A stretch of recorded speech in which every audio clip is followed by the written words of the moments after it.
Well, hello everybody, it's your boy, and I've seen many events over the course of my short YouTube career, and well, some people would like to call those events drama, and you see, some people just don't know how to cover it. So, as the connoisseur drama and the person formerly known as the Keemstar of the Skeptok Communitar TM, I thought I would tell people how to cover this drama, ranging from the most benign to the most serious of cases. So I'm going to give you a few tips on how to cover all this shit, and will make you not only be able to do it properly, but also save yourself from some trouble. So the first thing, and it's very, very important, is that you have evidence. That's the most important thing. Evidence. If there's no evidence to prove what somebody did was wrong, or to prove what you're doing is right, then really, what's the point? You might as well just be falsely accusing people of anything.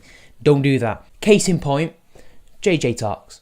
She tried to accuse many different people within the SJW community of sexual harassment and or assault. I think it was harassment. Now you see, she might think she's vindicated nowadays, but she didn't have the evidence. She claimed to have the evidence, but she wouldn't release it, which makes me think she never had any in the first place. And nothing can be more indicative of this than the thing she tried to do with Dick Coughlin, who's now also under attack again, but for racism.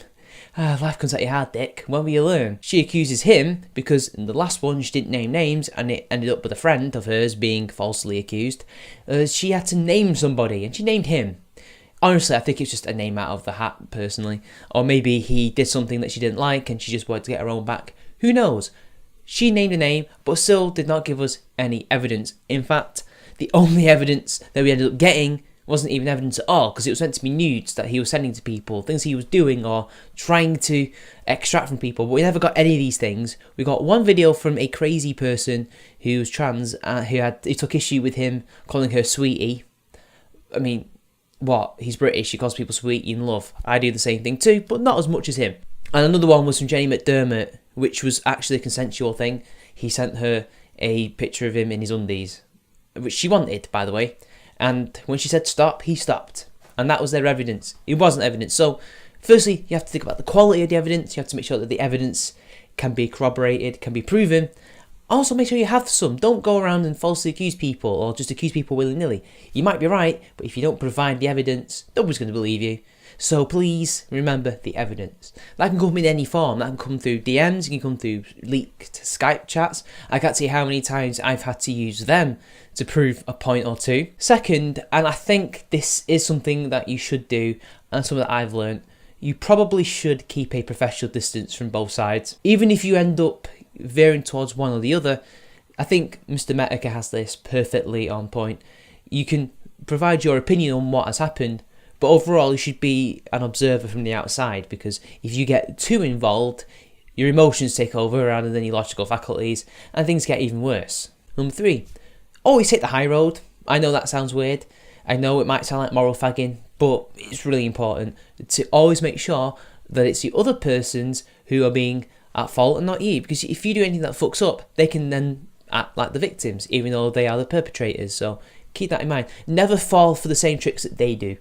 Always make sure that you're acting in a proper way, and never resort to any bad tactics like doxing or leaking DMs without permission, other things like that. Always make sure that your tactics are good, and also make sure you don't go after the wrong people, because there's some people who are not part of the drama or who know people from both sides who don't want to get involved.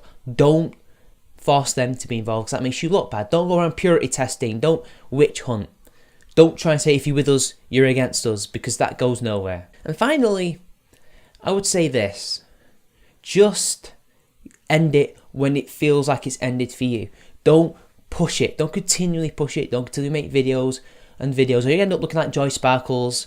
I mean, I've probably fallen for this a few times, even though I've tried to keep it at a minimum.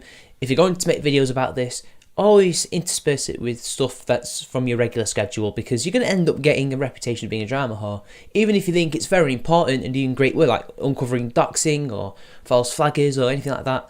If you keep pushing it and making loads and loads of videos, you're just going to end up looking ridiculous to some people, and it will make you look like you're doing it for the views, even if you personally think you're doing this for a good cause. Like when I was trying to help Ozzyar and Justin Temple with their problems, I think I did quite a lot of videos on that, and that's probably where my reputation came from. Pick your battles, sometimes there are some dramas that you think might be good, but they might end up looking bad for you because you might not be able to prove something, or maybe this person is just so big that they can't fail. So anyway, that's my video.